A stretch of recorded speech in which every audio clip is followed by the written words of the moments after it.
My older brother is my only sibling. We were never close exactly, but did have a similar social circle growing up until he met his wife when I was about 18. He was 22. As soon as he met her, he wasn't allowed to spend time with our side of the family.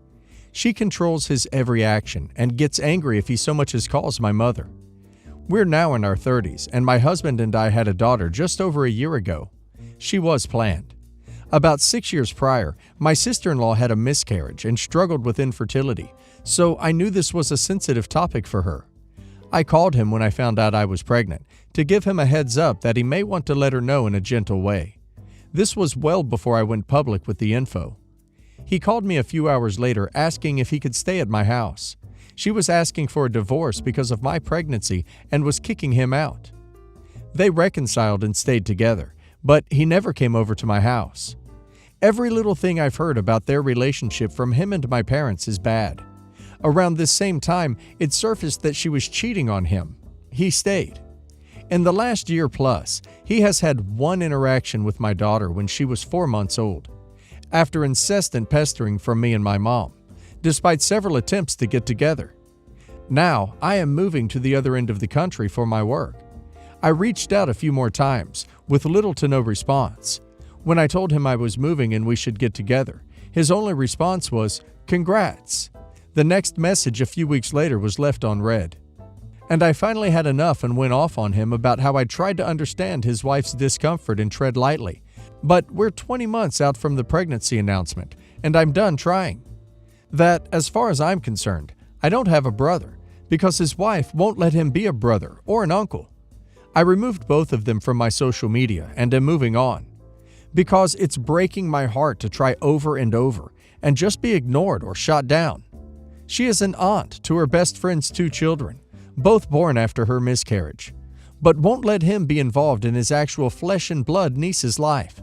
His response was basically virus, and his wife is high risk, except they're at Disney World every other weekend and hanging out with her friends all the time and going to dine out, so I know that's BS. Edit. Just after I sent him the following message, after a lot of thought about last night, I do want to reiterate that if you ever decide you want to be in our lives, we are open to receiving you back and would love to see you. But I will not continue to push where I am clearly not wanted. I don't understand your whole life and only get small pieces of the bigger picture. But what I see does not appear to be healthy. I hope that I am wrong about that, and I hope that you have a healthy and happy future, whatever you decide to do. And I will never block you, so you are always able to reach me via messenger, text, email, or phone. Or not, if that's what you prefer. I love you. You do not have to reply to this. Sounds like he might be in an A relationship, and she's forcing him to be isolated from his family, so he has nowhere and no one to turn to during times of need. My advice, never give up on your brother. Love him from arm's distance if you have to for your own well-being. But he may really desperately need you one day. If that day comes, he'll need to know that you haven't given up on him. You already know what to do. He chose his A wife who treats him like trash, cheats, and alienates him from his friends and family. She is doing that so he is dependent on her. I suggest you reveal that to him. Tell him he will lose everybody because of her, and he will live in misery because she is trash. He will suffer if he doesn't leave her A butt. This is your last chance. Take the final help offering now, or your ties are cut forever. If he decides for the A cheating ex, you cut all ties to him for good. It is for the better. My wife and I have been together for a decade, and married for a good portion of that. From the beginning, we have been close as a couple, but independent from others. We move around the country a lot, aren't really connected on social media, and visit family and close friends every year or so. Sometimes a bit more, sometimes a bit less. All of our family and friends are spread out across the country, so there is no going home to visit everyone, so to speak. Instead, we take a trip to visit one person or part of a family, or they take a trip to visit us. Now, being young and free of roots and enjoying each other's company, we have always enjoyed taking trips, but generally not to visit family. Usually not even to visit friends. We fly to new places to go backpacking, hiking, sightseeing, skiing, surfing, beaching, whatever. We just love spending time with each other and doing adventurous things. Our friends get it, and many of them are like that as well. Our family gets it, and although they would like to see more of us, they have never had any problems with our lifestyle. So, a few months ago, we had a baby girl. Best thing that ever happened to us. It wasn't exactly planned, but it wasn't unplanned.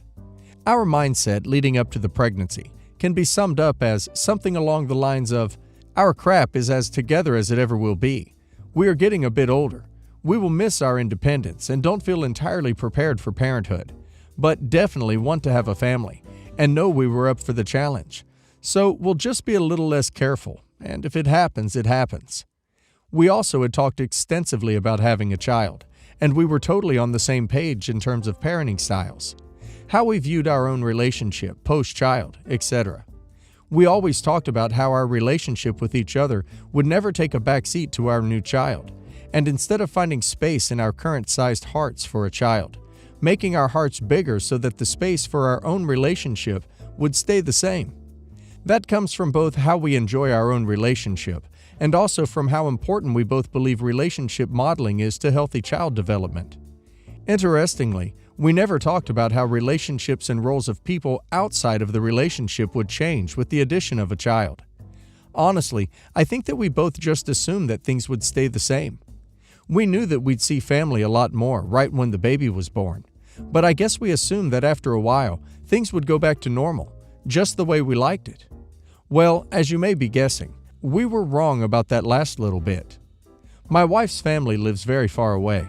My mother currently has a place an hour and a half away. So when the day finally arrived and we went into the hospital for the delivery, my mother kindly offered to stay at our house and take care of our pets. We had both kind of expected this, were tentatively counting on it, and were appreciative. She came up to visit us in the hospital the morning after the birth. My wife was a little sad that her mom didn't get to see her first. It was a few weeks before her family could visit, but we were both happy to see her. A few days later, when we came home for the first time, an event that we were both looking forward to greatly, we and our newborn were greeted by my mom and her two tiny incessantly yapping dogs, and they all stayed for the better part of the following week. Everything was so new and happened so fast, and we were so tired that we didn't know what to do, didn't want to hurt her feelings, and so we just chalked it up to a suboptimal situation. Crap happens sometimes, life isn't perfect, and moved on with our new family. Except my mom tried to come every week and stay with us for 4 days, out of every week. We let it happen for a couple of weeks, which in hindsight was a huge mistake because I needed to set boundaries early. But we have never had to set boundaries with my mother before. She has always been just as independent as we are. So, after a couple of weeks, she asked me on the phone if 4 nights was too much, and if I would prefer her to spend 3. I told her that was very thoughtful, and that in fact, yes, that would work very well. And she lost her ducking mind. She spent the remainder of the night calling to scream at me, and then hang up on me, texting and calling my siblings to tell them about what an insensitive piece of crap I was, literally wailing on the phone about how all she wants to do is help, and my wife and I don't appreciate her, and threatening to never see or speak to us again. So, that was nice. It was a woman I have never met before, bearing almost no resemblance to the woman I have known for over 3 decades. We reconciled the next day. She only came up for a day or two that week, and then a near exact repeat and fallout happened the following week. I had to call my siblings and apologize and explain the situation to them.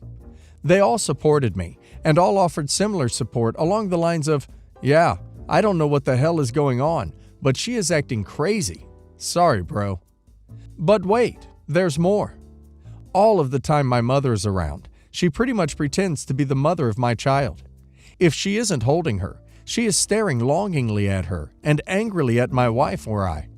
She is sure that she knows the reason behind every time our baby cries. She is constantly asking my wife when she'll be returning to work, and has even brought up job postings that she has found online. There is just this thick tension in the air when she is around. It is miserable. And so at this point, my wife is obviously extremely stressed about the situation, is hurt by the way my mother is acting, and neither of us can take it anymore. So I do what I should have done weeks ago and impose those boundaries. She can visit us for a couple of days a month. That is reasonable, and far more than any other family member will be visiting. When she is with us, she has to be reasonable.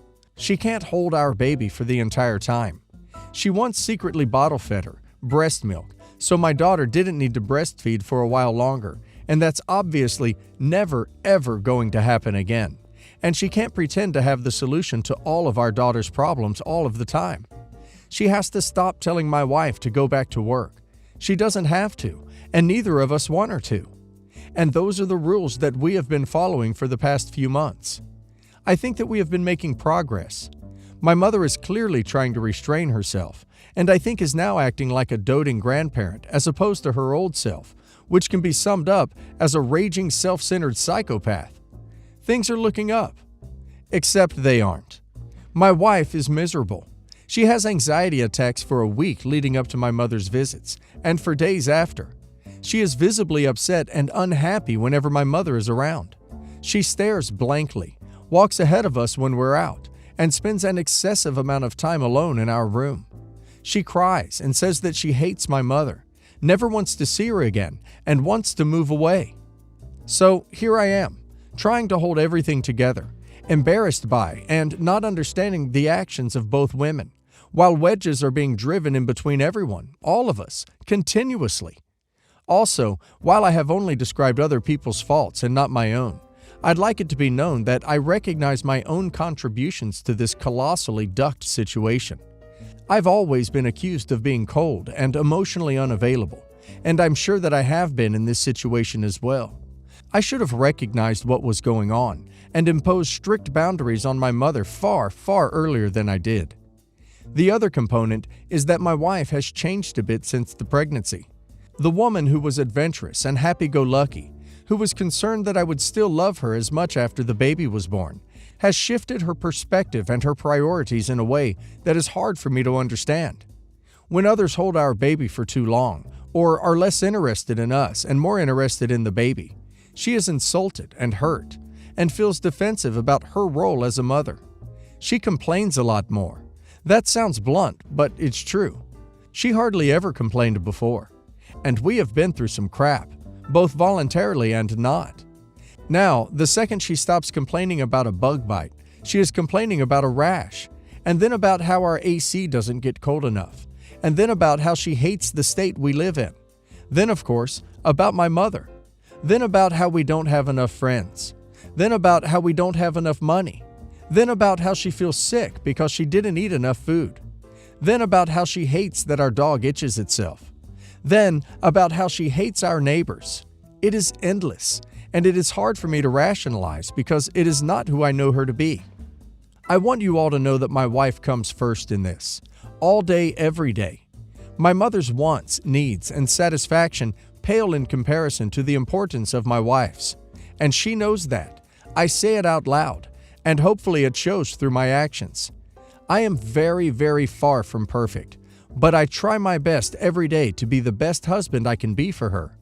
If she complains all day, every day for the rest of her life, I'll do my best to be there for her. I married her, I love her, and I love the child that I have with her. So here we are, animosity at an all-time high. When we are all together, you can cut the tension with a knife. But my mother still comes for a couple of days per month because she is so infatuated with my daughter. She clearly is trying very hard to respect us and to act in a healthy way when she is here, and thus I can't rationalize cutting her out more than I already have. But my wife is absolutely miserable. Literal anxiety attacks, which she has never had before. They both don't like each other anymore, and I am in the middle of it without a damn clue why this has happened. What have I done wrong, or what to do? Our life used to be so good. What do I do? I had a little sympathy until you said your mom tries to secretly feed the baby so she won't breastfeed as much. Hell ducking no. Your mom has gone completely off the rails, and it's no wonder your wife is a wreck. I would cut back her visits to once a month. She stays for a few hours and then leaves. She also stays in a hotel and not with you. Your wife could be suffering from PPD, Has she spoken to her doctor about all the stress she is under? This is probably going to come across as harsh, just to warn you. You keep claiming that you are on your wife's side, but your actions say you are not. Your wife just grew a baby in her, gave birth, and is now dealing with postpartum hormones, being a first-time mom, and trying to bond with her baby. And on top of all of that, she has panic attacks over your mom visiting, and you still let your mom visit. Your wife probably feels super vulnerable, as many new moms do, and wants her little family to feel safe. But instead of protecting your wife and child, you actively allow someone to harm and hurt your wife, and by extension, your child. Your actions caused a time period that's already not easy, but can have beautiful moments, into a living nightmare for your wife. Your mom was secretly bottle feeding your baby so it wouldn't be hungry for breastfeeding? Moms and babies bond during breastfeeding due to the skin-to-skin contact.